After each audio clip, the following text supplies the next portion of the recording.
ngayon sa mga Maraming salamat. Kasama mo sa palasyo ng Malacanang, Radyo Mantinco, sa ng Salazar, at ang Parliament, EZL 552. so hindi na pwede magbiyahe. Pwede magbiyahe pero tipid-tipid na, no? At medyo magmamahal yung pasahe, definitely, no? May mga airlines na po ang nagbawas na ng kanilang flight patungo at palabas ng ating bansa. Dahil nga po sa problema, tingnan nyo, ito'y akin lang naman. Ang daming tinirang bansa ni Trump, di ba? Okay, nung ira ng tinira mo. Nung ira ng tinira ni Trump, parang ano parang tuligan ng mundo. Di ba? Iran, napakaliit, di ba? Parang, di ba, hindi kayamanan. Sabi ko nga, kung titingnan, parang mas angat tayo sa Iran kung developing country ang pag-uusapan. Pero nung tinira ni Trump, halos lahat ay namahinga. Di ba? Ito na pinagtataka ko dyan eh. Sabi ni Pangulong Trump, binibigyan ko yun ng 48 hours. Parang huwag niyong istorbohin yung mga sasakyang papasok na labas dyan sa Strait of Hormuz. Sabi ni Trump. Tapos kanina, nag-breaking. Sabi ni Trump, you know guys, may successful daw yung kanilang pag-uusap ng Tehran. Okay. Dahil dyan, may 1 week. 1 week na walang tirahan, walang tawag ito, walang bombahan. Okay. Tapos bumanat na naman yung Iran. Sabi mo, wala kaming kausap. Hindi ko lang alam pero dinadaan natin sa joke yung mga bagay na ito na, alam niyo, hindi ko alam bakit kinakailangan tayo mag-iisip. Diba? Pwede bang humingi ng ayuda kay Trump? Pwede bang humingi ng ayuda doon kay yung mga naapektuhan, maraming hirap talaga ng sitwasyon. Ayun, anyway, so sinagot ko ng Malacanang na yung pagbuo ng crisis committee doesn't mean na may crisis. Ito'y paghahanda kung sakaling may crisis. Talaga ba? Ako, hindi lang nararamdaman ito ng Malacanang kasi libre kayo lahat eh. Ano lang yun? Oo. Pero kami hindi libre, ramdam mo namin. Representative Rene Co, ng Kabataan Portal East, Ma'am Life Case RMTD Excel Manila, si Radyo Manurde. Hello po. Maraming salamat sa pag-imbita. And Happy International Women's Month. Habang tuloy-tuloy itong crisis na to, no? Meron po bang crisis sa langis o wala? Meron. No? At dismayado tayo sa sinabi ni President Marcos Jr. na wala. Pero kasabay nito, no, at kakalabas lang na balita, no, na maaari daw na ang mga eroplano natin ay hindi na palitan dahil may fuel shortage daw. I mean, a fuel shortage. Natin, klaro na may crisis. At ang pinapahirap ng crisis na ito ay diretso yung mga ordinaryong mamamayang Pilipino. Na ngayon na dahil highly oil dependent ang Pilipinas, kung anumang sensitivity sa market yan, kahit may supply pa tayo dito na everyday dwindling at bumababa, no? Napakataas ng presyo na tinaas ng langis. No? Kung sa ibang bansa, may pagtaas lang ng, kunwari, kung i-convert ng 20 pesos or so, dito halos dumoble. So, before nagsimula yung gera noong February 13. And so, dahil nga kulang at sobra-sobra pa yung pagtaas ng presyo, no? Ramdam talaga ng mga Pilipino na may krisis. Hindi makabiyahe, hindi ka makapag-fertilize ng lupa para gamitin sa pagkain, no? At some level, mapaparalyze na talaga yung operation kung wala mong gagawin. Bakit po may ganitong statement ang palasyo sa tingin po ninyo? Sa tingin ko, ang priority ni President Marcos Jr. ay magkunwari na may normalcy. No? Kung ganun kasi, pwedeng sabihin na hindi magpapanik ng tao and therefore mas nakakontrol nila ang sitwasyon.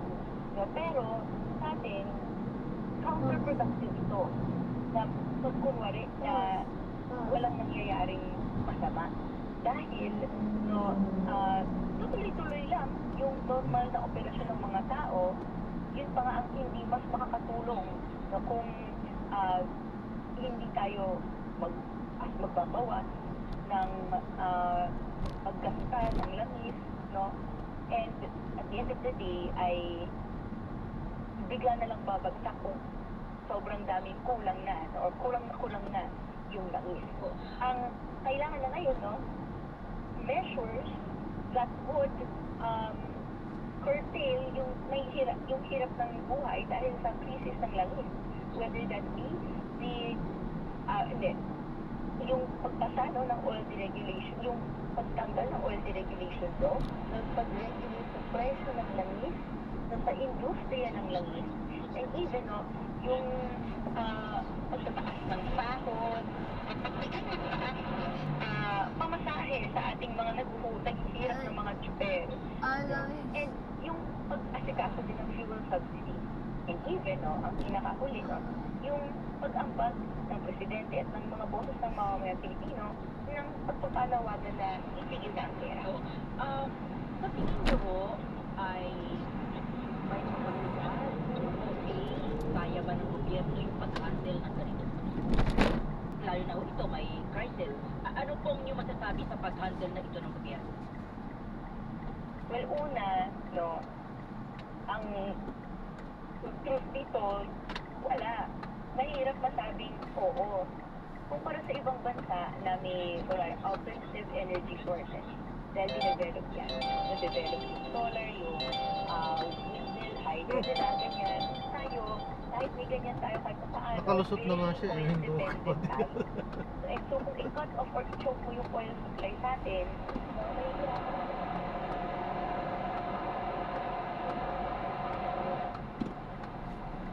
Palang CCTV ko yun. Cellphone camera lang. Nagbibideo pa. Pinakadascam po yun.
Salamat po. Ingat po ma'am. God bless po.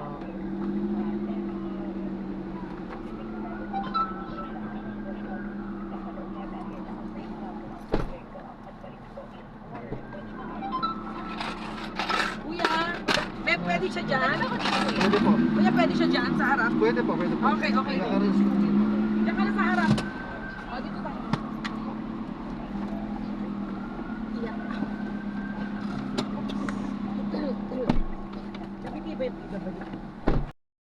Ay, iyan. So, na-drop na natin sila. Maraming salamat po sa panonood. Hanggang sa muli po, ingat at God bless. Paalam po muna. Pasamantala, tayo gagawa na ng ibang video sa ating susunod na mission. Pero syempre, malaking bansa yan eh. Mukhang nahirapan siya sa Iran, no? Dahil nga, halos lahat, hindi siya nahirapan sa Iran, kundi nahirapan sa halos lahat naapektuhan nung binomba nga po itong Iran. Ma'am, sa PM, labag na kalooban ng teacher na magpasa ng hirap magbasa. Kaya lang, gusto, mas promotion ang gusto pag hirap magbasa at pasaway,